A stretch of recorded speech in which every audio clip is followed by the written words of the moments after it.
Hey guys, it's Wendy again. I miss you guys so much in elective class. I was very happy on my survey to find that a lot of you really are using the videos and finding them to be helpful. I just wanted to make sure because I didn't want to video them if no one found them to be helpful. So that was good news for me. And so I'm going to keep on videoing just for you guys as well. So let's talk about this quiz. First of all, I'm putting this up on Thursday because elective class doesn't technically happen on Friday. However, this is a quiz that's going to go up on Google Classroom in the morning on Friday. And it's going to be just a 4-question Google Classroom quiz. You're going to get immediate feedback and know your score right away. You can use your notes, but I just wanted you to have this video in case you felt frustrated or in case you were confused and you didn't know where to start. So the video is going up today because officially today is your elective, but it's really for tomorrow. So I hope that you guys are able to find this useful. So tomorrow, when you actually click on the Google Classroom quiz, you'll see the 4 questions. And number 1 is talking about Max, and he accidentally mixed up his turnip seeds and his cabbage seeds, and they look all the same. And so now they want to know if he just picks a seed at random, since he doesn't know which is which, what's the probability he's going to pick a turnip seed? So this is one of the more basic probability questions. So we know that there are 56 turnip seeds, but we need to know the total number of seeds. So we add 56 plus 78, and that gives us the total number of seeds that he had. So we realized that he had 134 total seeds, and out of those, 56 were turnip seeds.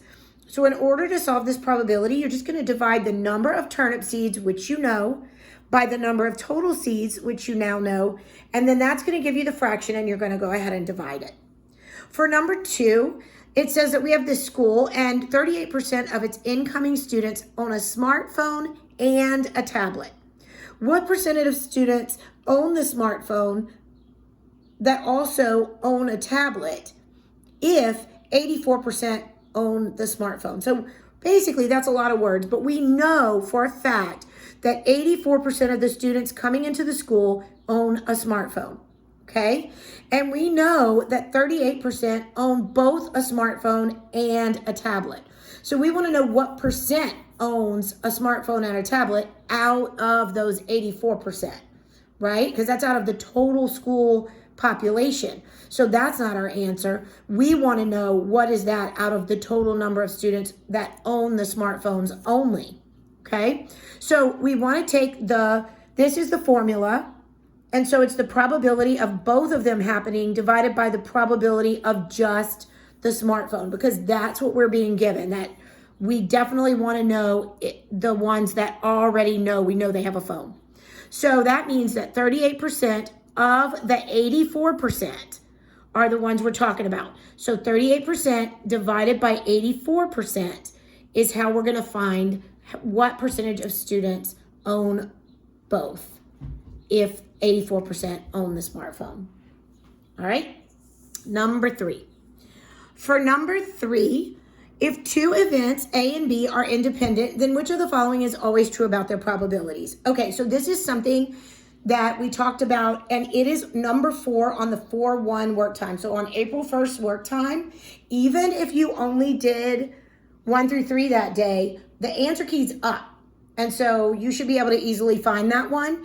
But basically, you just want to remember when we did independent events, like I flip a coin and then I flip it again, what's the probability I got heads both times? That's what they're talking about. And so we want to know when we flip it once and then we flip it again, what's the probability? How do you solve it? And so that's what that question's asking for. And it's number 4 on your work time from April 1st. And finally, I have a lot of words here, but this one says, over the span of a month, a school tracks the number, the student choices that people make at lunch. They found that 56% of all students buy milk with lunch and 32% buy a piece of fruit. If 22% of all students buy both the milk and the fruit, then which of the following represents the percentage of students who buy neither one? So first of all, what we're doing is we want to find what percent bought either milk or fruit, because if we know who bought milk or fruit, then we can just subtract from 100% to find out those students who bought neither one. So we want to find the probability that they bought milk or fruit. Now, this goes way back to a formula we learned earlier at the beginning, because what we're doing is you have to figure out what's the probability they're going to buy milk plus what's the probability they're going to buy fruit minus the overlap in the milk and fruit. And you'll remember from those lessons that those students are counted twice, because they bought milk, so they were counted for that. And then they bought fruit, so they were counted again for fruit. And that gives you more students than exist. So you've got to subtract that overlap out of there so that you get an accurate picture. So when we want to know who bought milk or fruit, you have the probability of those who bought milk, which is 56% or 0.56, right? And then you have the probability of who bought fruit, which is 32% or 0.32. But then you must subtract that overlap so they don't get counted twice as 0.22. Now that gives us 0.66 or 66% of the students that bought either milk or fruit. But the question says who bought neither one. So if we know 66% bought the milk or fruit, then if you subtract that from 100, you'll know which percentage bought neither.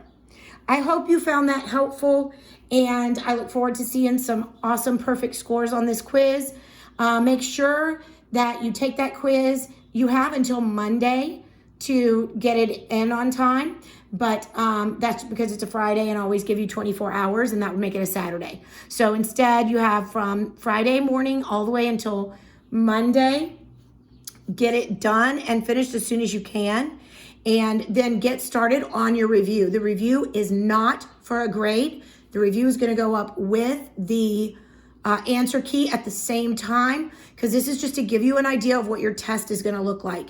And you will have Tuesday and Wednesday to take a test that's going to be structured just like the review. All right, miss you guys. Talk to you soon. Come visit me in office hours. Bye.